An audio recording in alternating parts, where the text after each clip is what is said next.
The Los Angeles Clippers acquired James Harden, PJ Tucker, and Philip Petrusev from the Philadelphia 76ers in exchange for Marcus Morris, Nicholas Batum, Robert Covington, Kenny Martin, and draft picks. To make room for the incoming players, the 76ers waived Danny Green. In terms of draft assets, the 76ers will receive an unprotected 2028 first-round pick, 2 second-round picks, 2024 and 2029, respectively, and a 2026 protected first-round pick from the Thunder after a 2027 pick swap between the Thunder and the Clippers.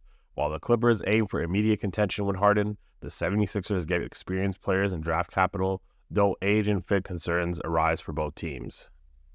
Firstly, Harden got his wish, which is crazy. At first glance, the Clippers got a bargain for Harden, and 76ers are putting their trust on Maxey coupled with the recent summer acquisitions.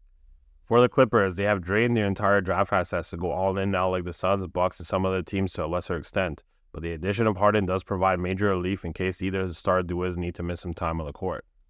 They could also creep up to the top of the West in seeding and not face the Suns and the Nuggets in the first round. Also, having Petrusev will be crucial for them to spread the floor, and Tucker will give some nice defensive minutes off the bench, so they will consistently have good wing defenders on the floor. They didn't lose any of their key backcourt players, Westbrook, Bones, Norman Powell, and Mann. So for the sake of the season, the Clippers did get a win, now assets, but the fit may be a little bit questionable, and Tyronn Lue has his work cut out for him to make this team work. Now on the 76ers side, many jumped the gun assuming the 76ers are crazy to have pulled off this trade, but how?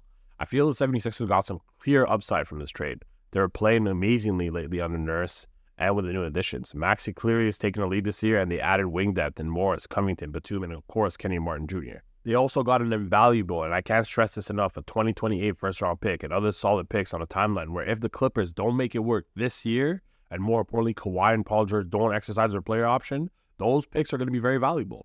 Also, Philly got massive flexibility if the Embiid and Maxey experiment does work out. They can use their $50 million to $60 million cap space this summer to pursue free agents like Pascal Siakam, Klay Thompson, and Buddy Hield, assuming that they sign Maxey after they acquire these guys. They can also re-sign Tobias Harris on a more conservative contract while also taking jabs at some restricted free agents like DeMar DeRozan, Patrick Williams, Precious Achiuwa, Emmanuel Quickley, and Saddiq Bey. They can also go to the route of trading Embiid if everything goes wrong, get a mega haul from OKC or some other super asset-loaded team. But the perspective that not many have considered is that Philly can also pursue Kawhi or Paul George if they don't exercise their player options. In this scenario, Embiid would be surrounded by either Paul George or Kawhi, Tobias, Maxey, a deep bench, and Nick Nurse as a coach. This, of course, is a bit out there, but let's see how things play out for both teams. This trade is an odd one, but we can see the type of bets that both teams are making.